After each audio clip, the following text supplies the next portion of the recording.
اضمن لكم ان دي احلى وانجح طريقه للنوتيلا بعد ما جربت تقريبا كل وصفات النوتيلا او الشوكولاته القابله للدهن. فحقيقي شكرا للي عمل الوصفه دي، وبجد مش هتفرقوها عن الجاهزه، لا في الشكل ولا في القوام ولا حتى في اللمعه والمطه الحلوه. انسوا بقى كل الطرق التانية وخدوا الوصفه دي كده وانتم مطمنين من النتيجه ومن الطعم الحلو، وانسوا كمان انكم تشتروها من بره تاني بعد ما تشوفوا الفيديو ده بكل اسرار نجاحها وقوامها المثالي. الوصفة بجد حلوة جدا، تستاهل تفرحوني بلايكات كتيرة قوي. في البداية بنزل بنص كوباية من السكر عادي مش بودر، ده بيدي نتيجة أحلى في الوصفة من السكر البودر. وعليها نص كوباية من الحليب، طبعا ممكن تزودوا السكر لكوباية إلا ربع. هندوب بقى السكر كده مع الحليب كويس قوي، وبخلي كده النار متوسطة وافضل اقلب كده في السكر ادوبه كده. طبعا النوتيلا بيكون فيها نكهة البندق، فاحنا مش هنستخدم بندق النهاردة، هنحاول نخليها اقتصادية على قد ما نقدر. فهستبدله بكيس من الكابتشينو ده اللي هو بنكهة البندق. وطبعا ده البديل المتوفر والاقتصادي للبندق، وتقدروا تستبدلوه بروح البندق او قصنص البندق، بيبقى موجود عادي عند العطار او عند مستلزمات الحلواني. بالنسبة بقى لو حابين تضيفوا بندق، ممكن تطحنوه ناعم جدا لحد ما يتحول معاكوا كده لزبدة وتضيفوه. وطبعا بالنسبة للكمية تضيفوا الكمية اللي تناسبكم. ممكن كمان تزودوا عن الكيس، يعني تخلوا كيس الكابتشينو ده 2 لو حابين النكهة تبقى أقوى والطعم والريحة يبقوا أقوى. بعد ما قلبته كده ودوبته كويس قوي مع السكر والحليب، معايا بقى هنا 125 جرام من الشوكولاتة اللي بالحليب، 6 مكعبات كده. بقطعهم كده قطع صغيرة عشان يدوبوا بسرعة أول ما انزلهم على الحليب. طبعا اختاروا يعني نوع يكون جودته حلوة، طعمه كده يكون حلو وبتحبوه، يكون كمان بالحليب ما يكونش دارك عشان ما يغمقش معانا النوتيلا في الآخر. هنزلها هنا كده عشان اقول لكم مقدارها بالظبط بالكوبايه. يعني حوالي كوبايه من الشوكولاته كده متقطعه بالشكل ده هتعمل معاكم حوالي كوبايه. انزل بيها بقى على الحليب بعد ما يكون سخن كده. بمجرد ما بنزل بيها هتدوب معايا على طول عشان طبعا الحليب سخن. ارفعهم بقى على طول من على النار واقلب فيها كده، هنلاقيها دابت معانا بسرعه جدا. نتاكد كده ان هي بقت ناعمه ودايبه كلها. اهم حاجه بس ما نخليهاش على النار عشان نحافظ على اللمعه الحلوه بتاعتها. هخليها كده على جنب تهدى خالص قبل ما استخدمها. في الخلاط بقى هنزل بكوباية من الحليب. وطبعا بقى احنا بنعمل نوتيلا النهاردة، يعني اهم مكون معانا هو الكاكاو. عايزين كاكاو خام يكون فاتح، الجودة بتاعته تكون ممتازة، تكون كويسة جدا عشان يدينا طعم حلو في الوصفة. ويكون فاتح مش غامق عشان يدينا لون النوتيلا الحلو الفاتح. هحتاج نص كوباية من الكاكاو، هضيفهم في الخلاط بالشكل ده. وهضيف عليهم كمان 3 معالق كبار من الكريم شانتيه، هيدي معانا طعم حلو وهيخليها غنية ودسمة كده. فحاولوا ما تستغنوش عنه. زودت كمان باكت من الفانيليا ورشة كده من الملح صغيرة، دي بقى مهمة جدا هتبرز كده كل النكهات. ومعايا كمان كوباية من اللبن البودر. كل المقادير في الوصفة استهب الكوباية المعيارية عشان بس ما تتلخبطوش.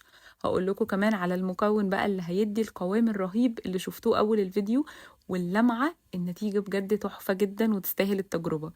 هضرب بقى كل الحاجات دي مع بعضها كده. وطبعا هتتضرب معانا بسهولة جدا عشان احنا معانا في المقادير دي كوباية من الحليب. ده هيسهل معانا الخلط جدا. والخلاط هيكون شغال معاكم بمنتهى السهولة، مش هيبقى تقيل على الخلاط ولا حاجة، متقلقوش. بضربهم كده وكله بيندمج مع بعضه، بيبقوا متجانسين كده وعاملين زي الصوص. في الوقت ده بقى هنزل عليهم بصوص الشوكولاتة اللي عملناه وسبناه يبرد. هنزل بيه كله كده بالشكل ده. ارجع بقى اضرب تاني، هضرب شوية واوقف شوية كده عشان طبعا برضو لازم نريح الخلاط. لو حسينا ان في كده اي جوانب مش مختلطة كويس او مش مندمجة معاهم كده، نحاول ننزلها بالسباتولا كده بكل سهولة. نوقف ونقلب ونرجع كده نضرب تاني. شايفين بقى شكلها بقى ناعم، جد اتضربت كويس جدا. بس طبعا القوام لسه خفيف. عايزين بقى قوام النوتيلا الحلو الكريمي ده، لازم نزود مادة دهنية عشان تربط معانا بقى كل المكونات دي مع بعض. انا هستخدم كوباية من الزبدة على الزيت، هعمل منهم ميكس كده. ممكن تستخدموا خليط من اي حاجة انتوا عايزينها، يعني سواء زبدة او سمنة او زيت. اعملوا الميكس اللي يعجبكم، تاخدوا منه كوباية. دفيت كده الزبدة في الميكرويف وزودت عليها الزيت. انا عايزة القوام يبقى سايل كده عشان هننزل بيه خط رفيع كده في الخلاط. فعايزاها بقى كده ايه تختلط وتدينا نتيجة حلوة زي ما احنا عايزين. اهم حاجة كده تحطوها في حاجة ليها بوس كده، وننزل بقى بخيط رفيع خالص، الخلاط كده يكون شغال نسيبه شغال، وننزل بخيط رفيع سرسوب كده. طبعا ممكن نقدر نعملها في الهاند بلندر عادي زي ما عملنا في صوص الشوكولاتة البيضاء قبل كده. هسيب لكم طبعا اللينك بتاعه في صندوق الوصف، كان بجد تحفة وعجبكم جدا، كل اللي جربه يعني شكر فيه جدا. كمان طلبتوا مني النوتيلا وبعملها لكم النهارده اهو. هلاحظ بقى كل ما بننزل بالمادة الدهنية كده سرسوب كده زي ما اتفقنا والخلاط يكون شغال، هتلاقوا القوام بيتقل معاكم. حركة بقى الخلاط كده هتبتدي تبقى بطيئة بالشكل ده، وده دليل ان القوام هيطلع معاكم مظبوط جدا. في الوقت ده اللي حابب بقى يقلل مقدار الزيت، يعني لو حسيتوا القوام ظبط معاكم وعايزين تكتفوا خلاص بالمادة الدهنية، تمام. شايفين بقى لون الشوكولاتة واللمعة الجميلة دي؟ حطولي لايك حلو بقى للنوتيلا الحلوة دي، بجد دي أظبط طريقة هتديكوا النتيجة دي. وهتديكوا النتيجة دي كمان يعني على طول كده وهي في الخلاط لسه سخنة، هتلاقوا النتيجة وهمية والقوام تحفة، يعني لمعة ومطة زي الجاهزة بالظبط من قبل حتى ما تدخل التلاجة ولا أي حاجة. انتوا هتتعرفوا على طول وانتوا يعني بتضربوها في الخلاط كده ان انتوا وصلتوا لنتيجة ناجحة وتحفة جدا. ريحتها كمان كانت تحفة، ريحة الكاكاو كده مع الإضافات مع الزبدة اللي حطيناها، وكمان بديل البندق اللي حطيناه ده، كل الحاجات دي بتدينا نوتيلا مظبوطة بالملي هتعجبكم قوي.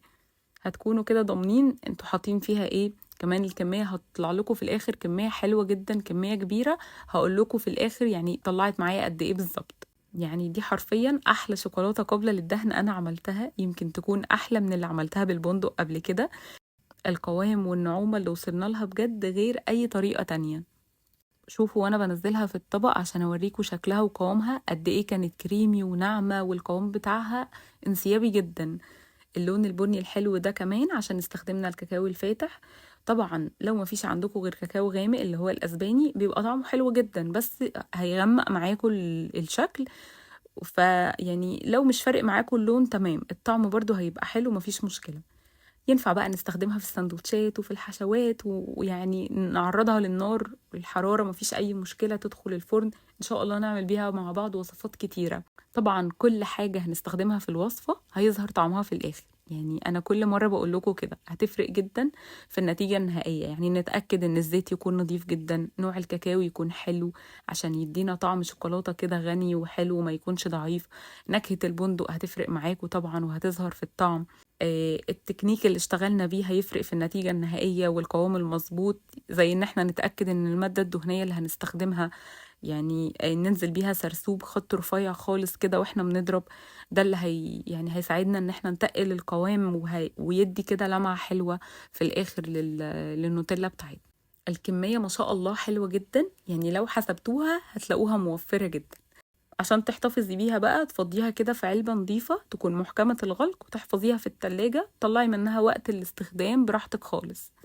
بجد مظبوطة وحلوة جدا، وقوامها بعد ما كمان ما سبتها في التلاجة لتاني يوم كان متماسك جدا. لما بقلبها بقى كده بتبقى كريمي وفيها المطة بتاعت الجاهزة بالظبط.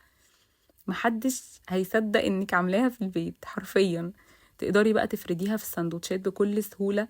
ده غير بقى الطعم التحفة، وغير انها من غير مواد حافظة ولا اي حاجة مضرة. يا رب يكون عجبكم الفيديو، هستنى لايكات كتيرة للفيديو واستنوني في وصفات جديدة ان شاء الله.